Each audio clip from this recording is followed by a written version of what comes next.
Saute dans le van, donc Damien, Mendy et Pouka. Pour ceux qui ne nous connaissent pas, on a voyagé pendant 7 mois dans les Balkans l'an dernier et cette année on a décidé de réitérer mais plus loin, donc on part de la France pour rejoindre l'Inde en camion et aujourd'hui on vous retrouve pour vous présenter notre camion qu'on a réaménagé.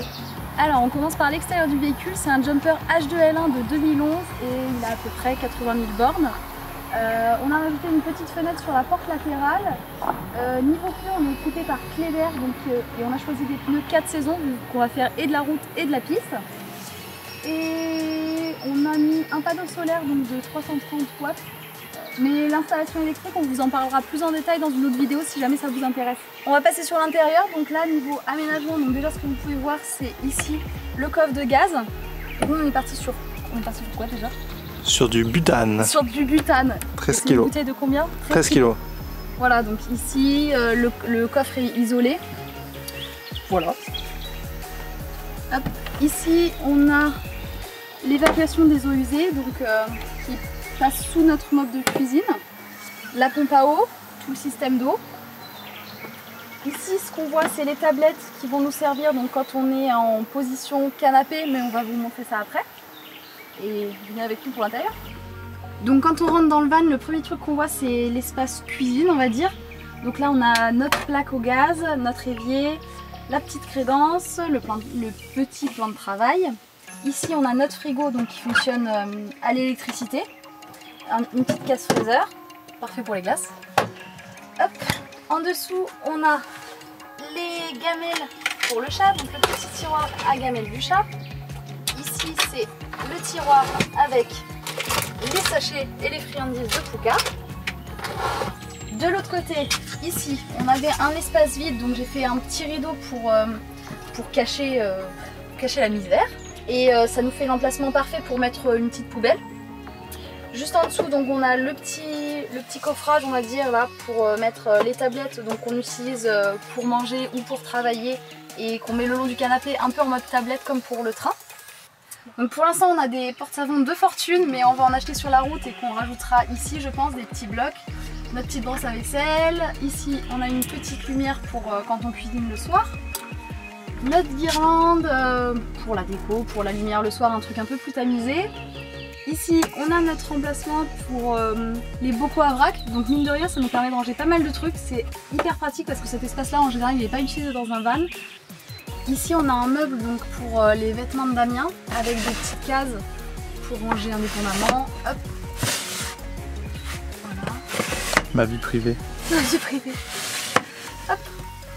Ici on a les rideaux donc, pour passer en mode nuit ou tranquille en ville. Au-dessus donc dans la capucine, nous pour l'instant on range les oreillers mais je pense qu'on les rangera derrière le canapé à terme, donc ça nous libérera de l'espace. Le pare-soleil et tous nos vêtements sales. Derrière le siège conducteur, on a le petit placard électrique, donc avec le panneau de commande, les câblages, un filtre en réserve, un filtre à je sais pas quoi d'ailleurs, filtre à carburant en réserve, un autre meuble à vrac, donc pour tout ce qui est avoine, noix, du jardin de maman, merci, de la farine, nos huiles, nos trucs comme ça. Ici, donc ça c'était le petit truc qui me tenait à cœur, le petit plus qui me tenait à cœur, c'est notre étagère à plantes aromatiques et à lierre et à lavande. Enfin, fut un temps où c'était de la lavande. Je sais pas comment ça va tenir, mais sinon on remplacera par des cactus. Ici, donc ça c'est le gros plus qu'on a eu avec ce réaménagement. On s'est fait un grand plan de travail. Pour un van c'est quand même un grand plan de travail. En dessous on a tout ce qui est... Donc là on a la réserve d'eau, 40 litres. On a la batterie, donc une AGM 230 volts, c'est ça? Ampères. 230 ampères. Ici on a nos réserves d'eau, donc on a de quoi mettre 3 bonbonnes de 8 litres. Là, un petit tiroir pour les couverts, les petits bordels, le presse-agrumes, les moules pour faire des petits gâteaux, des muffins dans le four au mien. Ouais. Ah, ça te parle. Hein. Ouais, oui, toujours. Ici on a notre tiroir à vaisselle. Hop. Donc avec les casseroles, la balance, notre kit pour couper au Pinel, nos tasses, enfin tout notre bordel de cuisine. Juste en dessous, donc c'est le tiroir, le placard plutôt, du four Omnia et des assiettes. Donc là on a tout ce qui est assiettes, le four derrière. Sur le côté on a la théière, les bols. Derrière la batterie, on a aussi donc le chauffage au diesel qui puise directement dans le réservoir du camion. Et ici, on a la gaine donc, où il y a la sortie d'air du chauffage et où on peut régler l'orientation. Juste à droite de la sortie d'air du chauffage, on a aussi un petit tiroir donc, qui nous permet de mettre tous nos sacs à vrac, nos bougies, nos petits bazars, quoi. Juste en dessous, on a les toilettes de Pouka. Donc, hop. Toilettes de choix. Sa litière, donc c'est c'est une caisse qu'on a coupée. Ça permet d'avoir les bords hauts et qui ne croit pas qu'il peut faire pipi contre les murs en fait, qu'il fasse pipi contre la litière plutôt que contre les murs, enfin contre le bac à litière. Derrière, on a ses réserves de litière justement, sa pelle et une petite étante à linge. Pour nous, le gros challenge, c'était d'arriver à mettre dans un jumper H2L1 à la fois une douche, un frigo, la bouteille de gaz, le canapé lit. Et donc on a choisi de le mettre ici parce qu'il y a le passage de roue. On a choisi de coffrer le passage de roue, ce qui nous fait un bac de douche plus petit en bas, mais étant donné que c'est juste les pieds, ça nous gêne pas parce qu'on a le débattement pour le haut. Donc ça nous gagne de l'espace en soi, enfin c'est un espace pas perdu. Donc on a tout fait en bois et on a enduit de résine époxy. Donc on a mis 3 couches de résine époxy et dans les angles j'ai mis de la fibre, une sorte de toile un peu, toile de fibre de verre je crois. Je vous mettrai éventuellement le lien en barre d'infos si je retrouve la référence exacte. Donc on a une bombe de douche au fond du bac. Donc on a percé la tôle en dessous et l'eau peut s'évacuer. Si on ne veut pas que l'eau s'évacue, on met simplement la bombe. Et là vous vous dites, mais elles sont où les parois de la douche? Et en fait, le but c'est de mettre un rideau qu'on accroche ici. Donc j'ai mis des chevilles mollies, hashtag passion chevilles mollies, et des petits crochets, ce qui nous permettra d'attacher le rideau et de se faire donc un carré de douche. Et le canapé, étant donné qu'il déborde un petit peu, quand on prend la douche, on aura juste à le relever en fait. Donc on branche la prise 12 volts allume-cigare, on plonge la pompe dans le récipient d'eau, on allume l'interrupteur et hop, on règle la douchette et on choisit le débit qu'on veut en fonction de la consommation d'eau qu'on peut avoir. On continue avec l'espace salle de bain. Donc là c'est ce qu'on considère comme notre meuble salle de bain avec tous nos produits de toilette. Donc ici on a nos trousses de toilette, nos brosses à dents. Hop. Là on a tout ce qui est réserve de savon, crème solaire, crème pour la peau, dentifrice, tous ces trucs là qu'on a pris plutôt en bio et biodégradable donc pour pouvoir les utiliser dans la nature. Si ça vous intéresse d'ailleurs on pourra faire un article ou une vidéo plus en détail sur ce qu'on utilise comme produit, vous me direz. Et ici on a ce qui est tondeuse, rasoir, huile essentielle, voilà donc vraiment le meuble considéré comme salle de bain, quoi, meuble de salle de bain. Et on passe au cherry on the cake, donc le point qu'on voulait absolument mettre dans le camion, pour lequel on s'est beaucoup pris la tête, mais on est super content du résultat. Donc c'est le canapé lit, donc on est trop content d'avoir un canapé dans un camion et un lit à la fois. Donc on a 3 positions pour ce canapé lit, on a cette position là donc où il est bien redressé, on a une position où il est plutôt allongé, donc parfait pour des soirées Netflix and chill, et on a la position lit.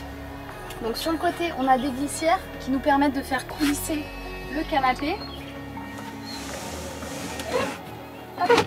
et de le passer ensuite en position lit.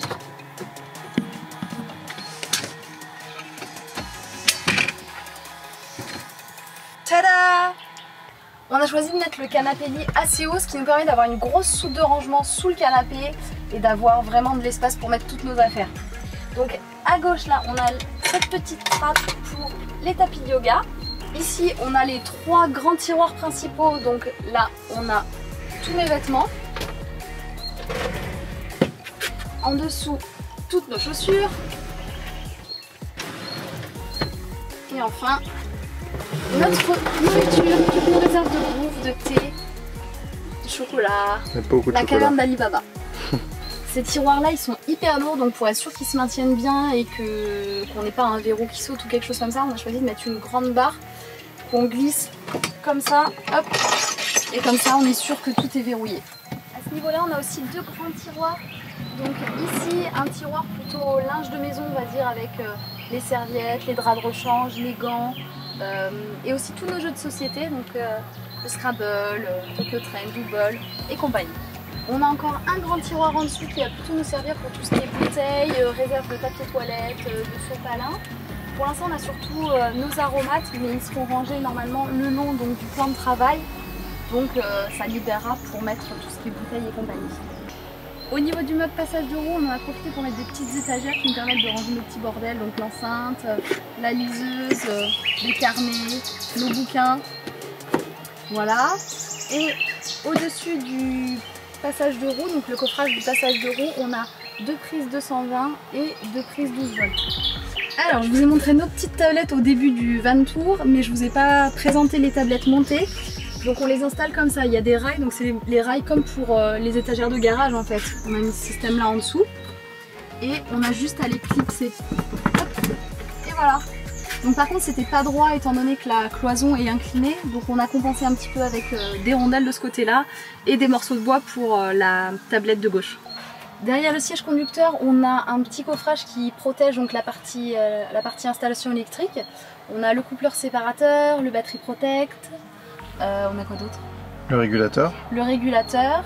Et je crois que c'est tout. Et après c'est des fusibles. Et après c'est des fusibles, voilà. Ici on a les gaines d'eau qui passent.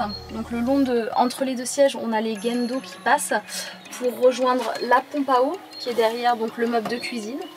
Derrière le meuble cuisine, on a l'extincteur donc pour qu'il soit toujours à portée de main. On a le convertisseur avec son fusible et on a la pompe à eau.